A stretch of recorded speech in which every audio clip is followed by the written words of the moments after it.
Oba kandidata sta huda tekmica že izpred 4 let, ko je Ciglič prekinil dolgoletno županovanje Kavčiča, ki ima za sabo že kar 3 mandate.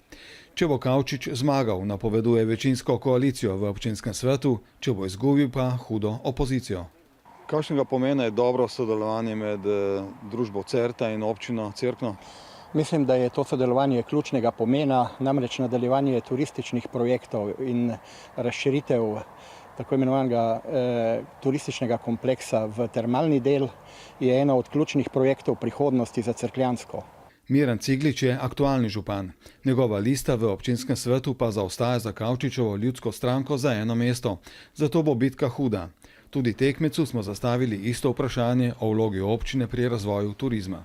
Na čelu vodstva tovarne ETA in pa tudi družbe Certa sta novi osebi in v okviru svojega programa sem obljubil takojšnji kontakt s tema osebama na področju turizma, ki ga obvladuje Certa. Vidim največji izziv v tem, da se poveča in pospeši delovanje na področju trženja in promocije cerkljanskega turizma.